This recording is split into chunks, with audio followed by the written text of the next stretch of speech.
action plan. It is the blueprint to inventory and control all land, all water, all minerals, all plants, all animals, all construction, all means of production, all energy, all information, and all human beings in the world.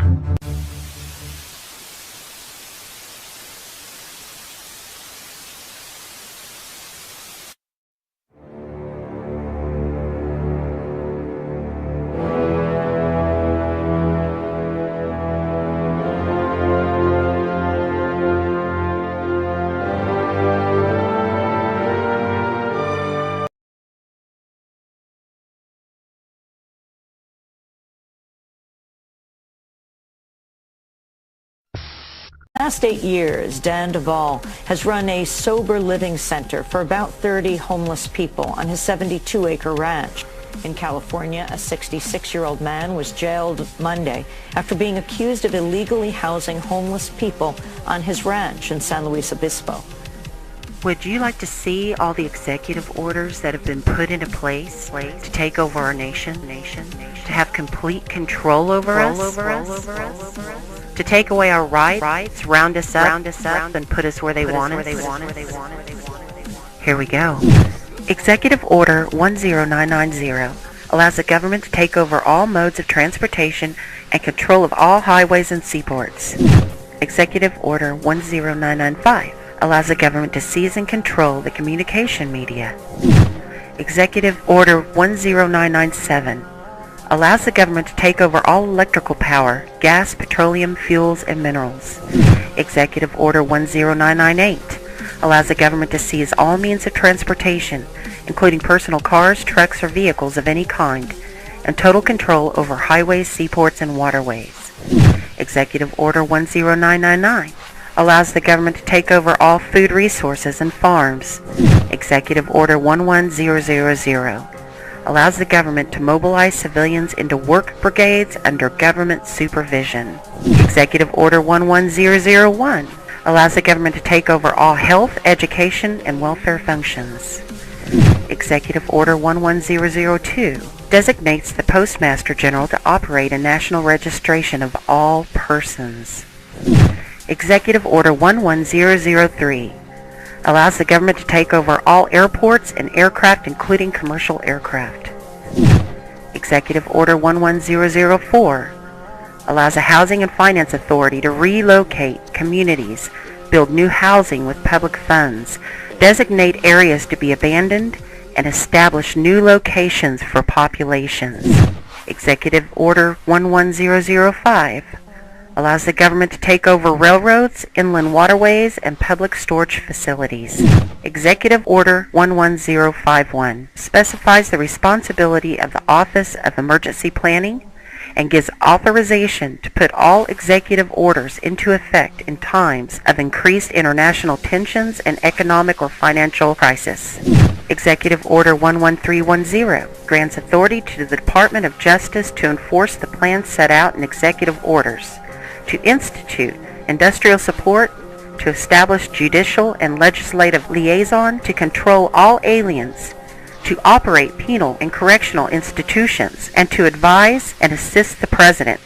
Executive Order 11049 assigns emergency preparedness function to federal departments and agencies, consolidating 21 operative executive orders issued over a 15-year period. Executive Order 11921 allows the Federal Emergency Preparedness Agency to develop plans to establish control over the mechanisms of production and distribution of energy sources, wages, salaries, credit, and the flow of money in U.S. financial institution in any undefined national emergency. It also provides that when a state of emergency is declared by the President, Congress cannot review the action for 6 months. The Federal Emergency Management Agency has broad powers in every aspect of the nation. General Frank Salcedo, chief of FEMA's Civil Security Division, stated in a 1983 conference that he saw FEMA's role as a new frontier in the protection of individual and governmental leaders from assassination and of civil and military installations, from sabotage and or attack, as well as prevention of dissident groups from gaining access to U.S. opinion or a global audience in times of crisis. FEMA's powers were consolidated by President Carter to incorporate the National Security Act 1947 that allows for strategic relocation of industries, services, government, and other essential economic activities, and to rationalize the requirements for manpower, resources, and production facilities. The 1950 Defense Production Act gives the President sweeping powers over all aspects of the economy. The Act of August 29, 1916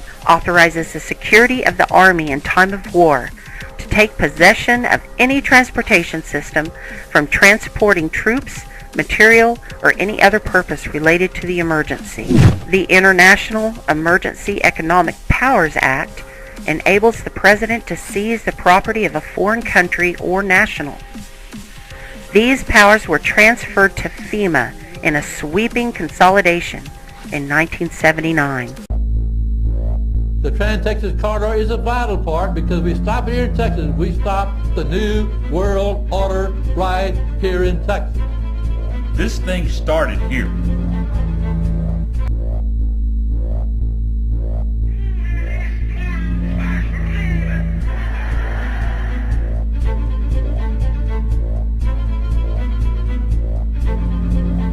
There is a chance for the President of the United States to carry out a phrase his father used, and that is a New World Order.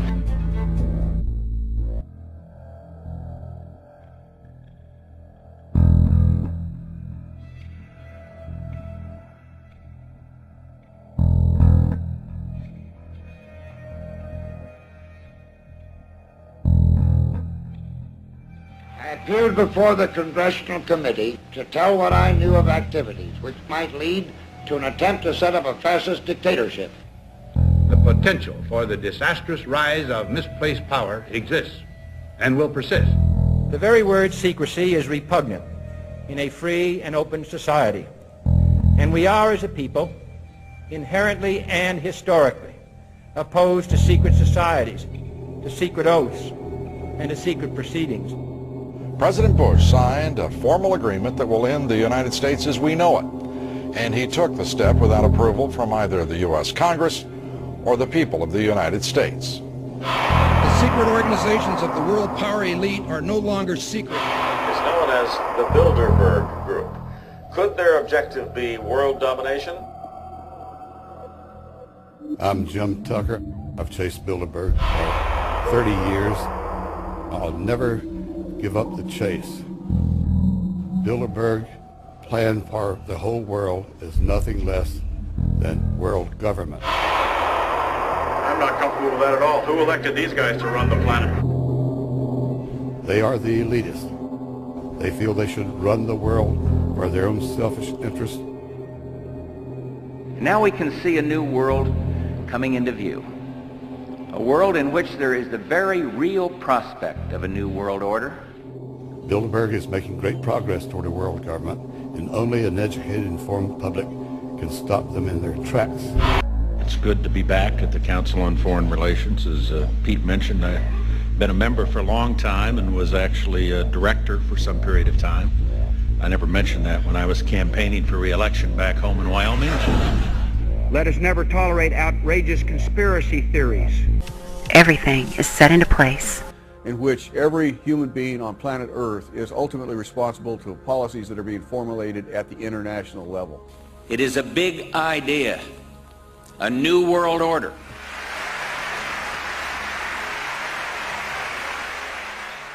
President Bush said that the New World Order was in tune, and that's what they were working for. The UN is part of that government. They're working right now very significantly for a North American Union. That's why there's a lot of people in Washington that don't care too much about our borders. They have a philosophic belief that national sovereignty is not important. It's also the reason I have made very strong suggestion that we need not be in the United Nations for our national security.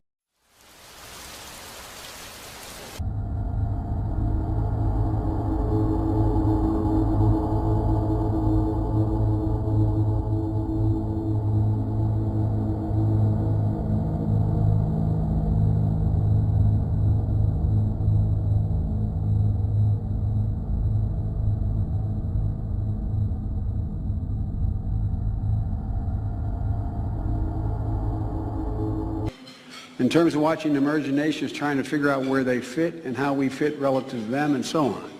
And so these institutions that the affirmative task we have now is to actually create a new world order, because the global order is changing again. And the institutions and the rules that worked so well in the post-World War II era for decades, they need to be strengthened, and some have to be changed. So we have to do what we do best. We have to lead. We have to lead. We have to update the global rules of the road. We have to do it in a way that maximizes benefits for everyone, because obviously it's overwhelmingly in our interest. This is not a zero-sum game. It's overwhelmingly in our interest. The FEMA camps, now all they have left to do is take the guns. Mr. and Mrs. America, turn them all in.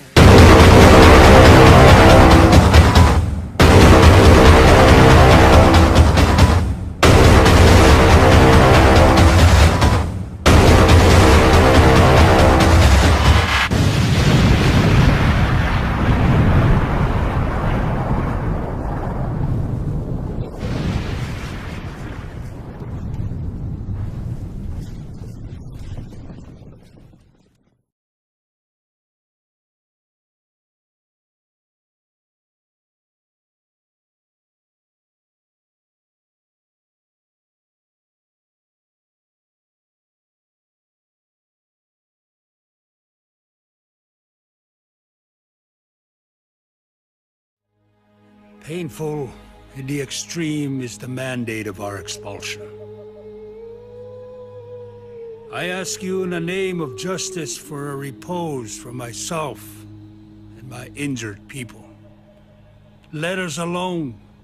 We will not harm you. We want rest. We hope in the name of justice that another outrage may never be committed against us, and that we may, for the future, not be driven about as beasts who benefit from a change of pasture. We go forth sorrowful, knowing that wrong has been done. George Harkin, Choctaw. My voice is weak. You can scarcely hear me. It is not the shout of a warrior, but the wail of an infant.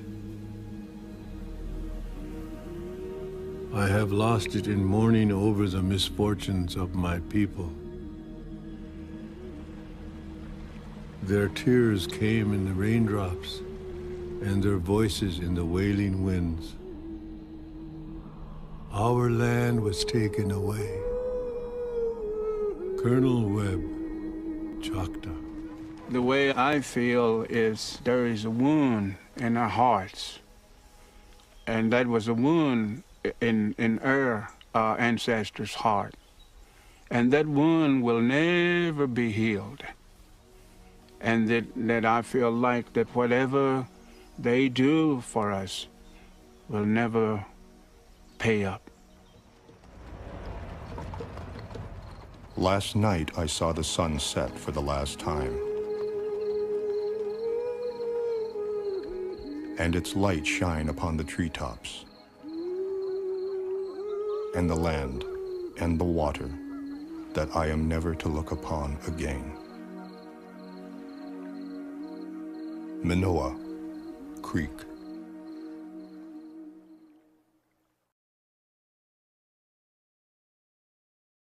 I'm wondering whether the senator is familiar with the fact that the language